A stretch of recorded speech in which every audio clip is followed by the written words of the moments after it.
मौनी अमावस्या का प्रभात अपने साथ एक अनोखी शांति लेकर आता है। यह वह दिन है जब शब्द थम जाते हैं पर भाव बोल उठते हैं। जब स्त्रियां अपने भीतर उतरकर मौन के माध्यम से ईश्वर से संवाद करती है। गंगा, यमुना, सरस्वती के तटों पर दीपक जलते हैं। पीपल के वृक्षों की छाया में व्रती स्त्रियां बैठती हैं और मन ही मन अपने जीवन के भार, पीड़ा, आशा और विश्वास को भगवान विष्णु के चरणों में समर्पित करती हैं। यह कथा उसी मौन की है, उसी स्त्री शक्ति की है जो बिना बोले संसार को बदल देती है। गंगा तट पर भोर का उजास फैल रहा था। आकाश हल्का गुलाबी था, जैसे स्वयं प्रकृति भी आज मौन व्रत में हो। गांव की स्त्रियां स्नान कर गीले केशों को सहजती हुई पीपल वृक्ष के नीचे एकत्र हो रही थीं। किसी के हाथ में दीप था, किसी के हाथ में तुलसी दल, तो किसी की आंखों में अनकहे प्रश्न। उनके बीच बैठी थी माता गौरी दासी, सफेद वस्त्रों में, माथे पर हल्का चंदन, आंखों में वर्षों का अनुभव। उन्होंने संकेत से सबको मौन रहने को कहा। कुछ क्षण बाद उन्होंने धीमे स्वर में कहा, बेटियों, मौनी अमावस्या केवल व्रत नहीं, यह स्त्री के धैर्य और त्याग का उत्सव है। आज मैं तुम्हें एक ऐसी कथा सुनाऊंगी जिसमें एक कन्या का भाग्य, एक माता का दुख और एक धोबिन की तपस्या तीनों मिलकर धर्म की नई परिभाषा रचते हैं। स्त्रियां और अधिक सिमट कर बैठ गईं। बहुत प्राचीन काल की बात है। दक्षिण दिशा में बसा था एक समृद्ध नगर, कांचीपुरी। वेदों की ऋचाएं वहां की हवा में घुली रहती थीं। उसी नगर में रहते थे देवस्वामी नामक एक ब्राह्मण, विद्वान, धर्मनिष्ठ और 7 पुत्रों के पिता। उनकी पत्नी धनवती गृहलक्ष्मी का साक्षात रूप थीं। ममता, सेवा और धैर्य की प्रतिमूर्ति। पर उनकी सबसे बड़ी धरोहर थी उनकी पुत्री गुणवती। नाम के अनुरूप ही गुणों की खान, सौम्य मुख, शांत दृष्टि और हृदय में अद्भुत करुणा। जब 7 पुत्रों का विवाह संपन्न हो गया, तब माता पिता का मन गुणवती के भविष्य को लेकर चिंतित रहने लगा। एक शुभ मुहूर्त देखकर देवस्वामी ने गुणवती की कुंडली एक प्रसिद्ध जोशी को दिखाई। जोशी ने जैसे ही ग्रहों की स्थिति देखी, उसका मुख गंभीर हो गया। ब्राह्मण देव, उसने कहा, यह कन्या अत्यंत पुण्यात्मा है, पर इसके भाग्य में एक भयंकर योग है। सप्तपदी होते होते यह विधवा हो जाएगी। धनवती का हृदय कांप उठा।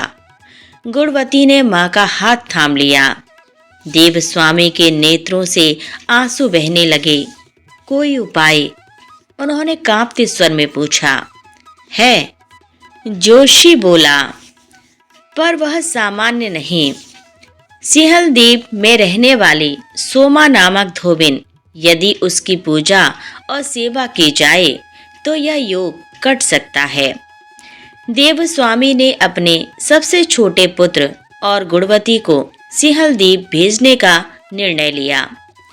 माता पिता का कलेजा फट रहा था, पर धर्म के लिए यह आवश्यक था। समुद्र तट पर पहुंचकर दोनों भाई बहन असहाय हो गए। ना कोई नाव, ना कोई मार्ग। भूख प्यास से व्याकुल होकर वे एक विशाल वट वृक्ष के नीचे बैठ गए। उसी वृक्ष की खोह में गिद्ध के बच्चे रहते थे। उन्होंने दिन भर दोनों को तड़पते देखा। शाम को माँ गिद्धनी भोजन लाई, पर बच्चों ने मना कर दिया। माँ, जब तक ये भूखे प्राणी नहीं खाएंगे, हम भी नहीं खाएंगे। गिद्धनी का हृदय द्रवित हो उठा। उसने कहा, कल प्रातः मैं तुम्हें समुद्र पार पहुंचा दूंगी। और सचमुच प्रातःकाल उसने उन्हें सिंहल द्वीप पहुंचा दिया। गुणवती और उसका भाई जंगल में झोपड़ी बनाकर रहने लगे। वे प्रतिदिन ब्रह्म मुहूर्त में उठकर सोमा का घर झाड़ते लीपते, बिना किसी अपेक्षा, बिना किसी शब्द के। दिन बीतते गए, सेवा गहरी होती गई।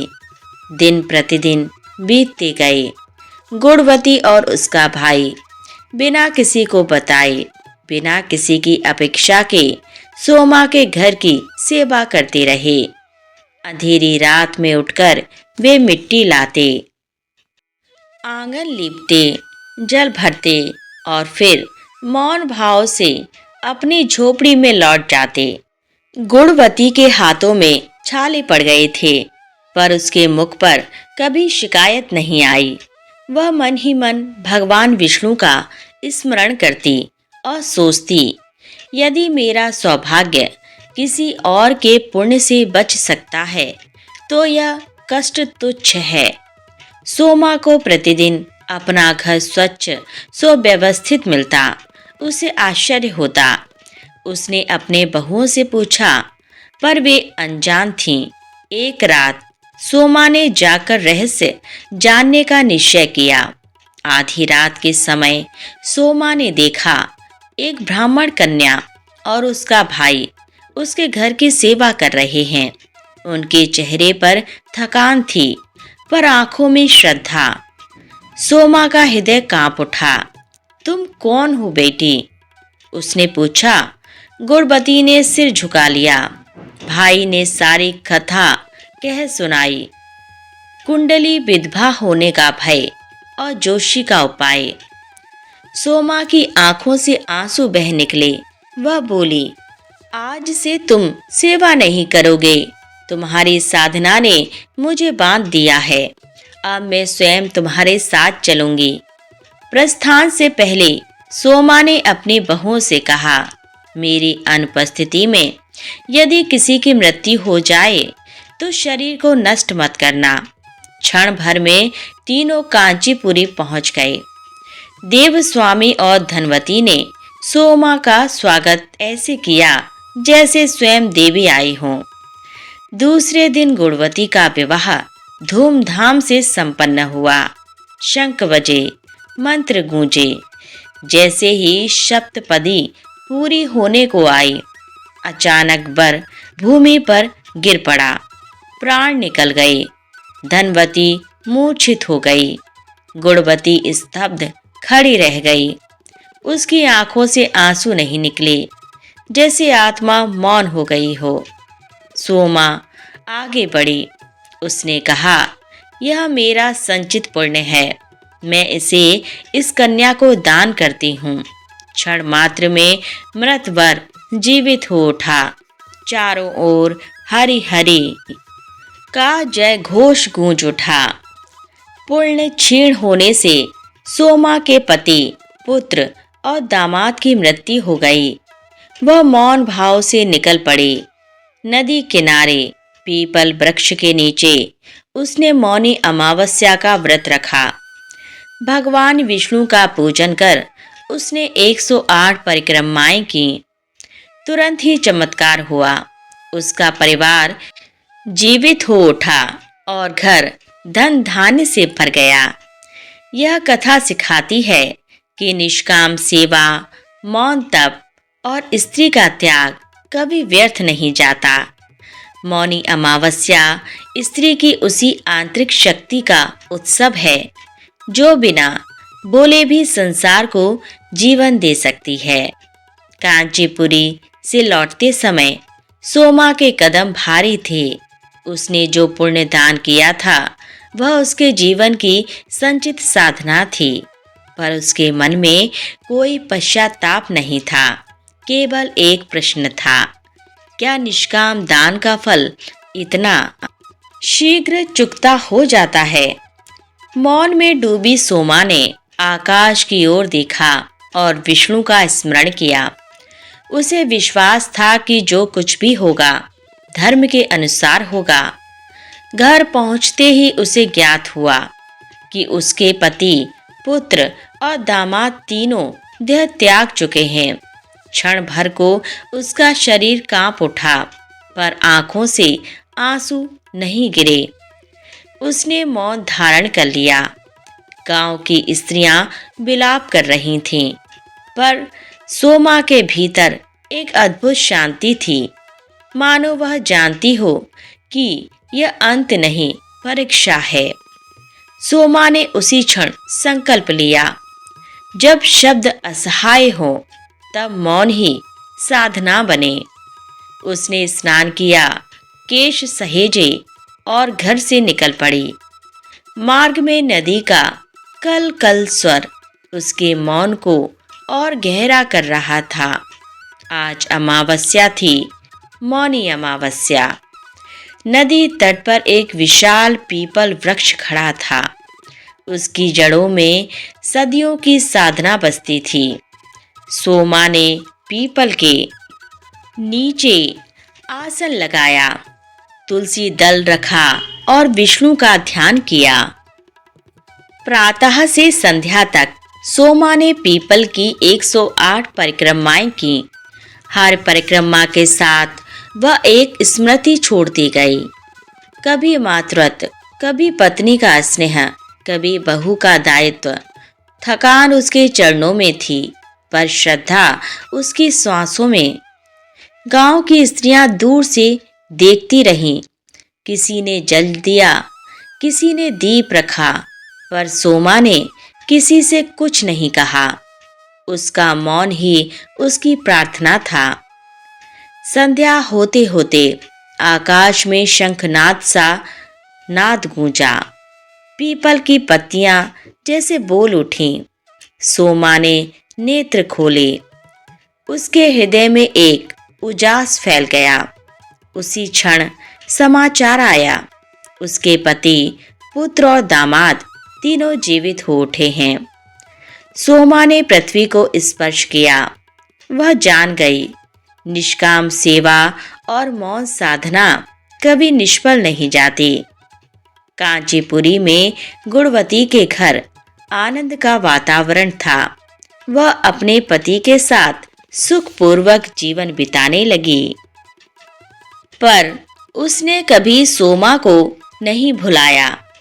प्रत्येक मौनी अमावस्या को वह मौन रखती, पीपल की परिक्रमा करती और स्त्रियों को सेवा का महत्व समझाती। धनवती माता अपनी पुत्री को देखकर संतोष से भर उठती। देवस्वामी ने वेद पाठ के साथ दान का संकल्प लिया। वर्षों बाद गंगा तट पर बैठी माता गौरीदासी ने कथा को विराम दिया। उन्होंने कहा, बेटियों, यह कथा केवल चमत्कार की नहीं, स्त्री की आंतरिक शक्ति की है। जब स्त्री मौन होकर सेवा करती है, तब सृष्टि का संतुलन बदल जाता है। स्त्रियों की आंखों में आंसू थे, पर मन में दृढ़ विश्वास। मौनी अमावस्या के दिन स्त्रियां प्रातः स्नान कर मौन व्रत रखें, विष्णु पूजन करें, पीपल की परिक्रमा करें और किसी जरूरतमंद की सेवा करें। शब्द कम हो, भाव अधिक, यही इस व्रत का मर्म है। यह कथा हमें सिखाती है कि जब जीवन शोर से भर जाए, तब मौन ही ईश्वर तक पहुंचने का मार्ग बनता है। स्त्री का मौन दुर्बलता नहीं, वह उसकी सबसे बड़ी शक्ति है। मौनी अमावस्या की रात जैसे जैसे गहराती गई, वैसे वैसे गंगा तट पर बैठी स्त्रियों की साधना और भी गहरी होती चली गई। चारों ओर दीपकों की कतारें जल रही थीं, ठंडी हवा बह रही थी, पर किसी को शीत का अनुभव नहीं हो रहा था। प्रत्येक स्त्री अपने अपने जीवन की पीड़ा, आशा और विश्वास को लेकर मौन बैठी थी। कोई अपने पति के स्वास्थ्य के लिए प्रार्थना कर रही थी, कोई संतान सुख के लिए, तो कोई अपने बीते दुखों से मुक्ति के लिए। माता गौरी दासी यह सब देख रही थी। उन्होंने अनुभव किया कि मौन वास्तव में शब्दों से अधिक प्रभावी होता है। स्त्रियों की आंखों से बहते आंसू बिना आवाज के ही भगवान तक पहुंच रहे थे। उसी रात कांचीपुरी में गुणवती भी जाग रही थी। आज उसके जीवन का हर सुख सोमा की तपस्या का ऋणी था। उसने दीप जलाया, पीपल के पत्ते पर जल चढ़ाया और मन ही मन कहा, हे नारायण, जिस स्त्री ने मुझे वैधव्य से बचाया, उसकी साधना को युगों तक अमर रखना। उसकी आंखों के सामने सोमा का चेहरा घूम गया, सरल, तेजस्वी और शांत। गुणवती ने संकल्प लिया कि वह जीवन भर किसी भी स्त्री का अपमान नहीं होने देगी और जहां तक संभव होगा सेवा का मार्ग अपनाएगी। सोमा का जीवन अब पहले जैसा नहीं रहा था। उसके घर में पुनः हंसी लौट आई थी, पर उसका हृदय संसार से कुछ विरक्त हो गया था। वह अब हर अमावस्या को मौन रखती, पीपल की सेवा करती और नदी किनारे बैठकर विष्णु स्मरण करती। गांव की स्त्रियां उसे अब केवल धोबिन नहीं बल्कि मौन साधिका कहने लगी थीं। वह उन्हें समझाती, सेवा का फल तुरंत नहीं मिलता, पर मिलता अवश्य है, और जब मिलता है तो वह केवल तुम्हें नहीं, तुम्हारे पूरे कुल को तार देता है। एक समय ऐसा भी आया जब गांव की कुछ स्त्रियों ने सोमा की परीक्षा ली। उन्होंने ताने दिए, इतनी साधना करके भी क्या रखा, आखिर तुम तो धोबिन ही हो। सोमा ने कुछ नहीं कहा, उसका मौन ही उसका उत्तर था। समय बीतने पर वही स्त्रियां जब दुख में डूबी तो सबसे पहले सोमा के पास ही पहुंची। सोमा ने बिना किसी कटुता के उनकी सहायता की। तब उन्हें समझ आया कि सच्ची साधना दिखावे में नहीं, सहनशीलता में होती है। जिस पीपल के नीचे सोमा ने 108 परिक्रमाएं की थीं, वह वृक्ष अब तीर्थ बन चुका था। दूर दूर से स्त्रियां वहां आकर मौन व्रत करती। कहा जाता था कि उस पीपल की छाया में बैठने से मन का भार हल्का हो जाता है। बुजुर्ग कहते हैं, यह वृक्ष केवल जड़ पत्तों का नहीं, एक स्त्री की तपस्या का साक्षी है। समय के साथ मौनी अमावस्या केवल एक तिथि नहीं रही, वह स्त्रियों के आत्मबल का प्रतीक बन गई। इस दिन स्त्रियां सीखने लगीं कि हर समस्या का उत्तर शब्दों में नहीं, संयम और श्रद्धा में होता है। माता गौरी दासी ने कथा के माध्यम से समझाया, जब स्त्री मौन धारण करती है तब वह कमजोर नहीं होती, वह अपनी शक्ति को भीतर संजोती है। कथा के अंत में गंगा तट पर पूर्ण शांति छा गई। दीपक धीरे धीरे बुझ रहे थे, पर स्त्रियों के हृदय में एक नया प्रकाश जाग उठा था। वे समझ चुकी थीं कि सोमा, गुणवती या धनवती कोई अलग पात्र नहीं, वे स्वयं ही हैं। मौनी अमावस्या उन्हें यह सिखाती है कि त्याग, सेवा और मौन, यह तीनों मिलकर स्त्री को अपराज्य बनाते हैं। जो स्त्री अपने दुख को मौन में साध लेती है, वही सच्चे अर्थों में कल्याण का द्वार खोलती है। गंगा की लहरों में जैसे यह संदेश गूंज रहा था, मौन बोलता है, और स्त्री के मौन में ही सृष्टि की सबसे पवित्र वाणी छिपी है। प्रिय श्रोताओं, आज की यह कथा यहीं संपन्न होती है। आपको हमारे द्वारा सुनाई गई यह पवित्र कथा कैसी लगी। यदि अच्छी लगी हो तो वीडियो को लाइक ज़रूर करें और इसी प्रकार की यदि आप भविष्य में कथा सुनने के इच्छुक हैं तो कृपया करके हमारे चैनल को सब्सक्राइब करना बिल्कुल भी ना भूलें। पूरा वीडियो वॉच करने के लिए धन्यवाद।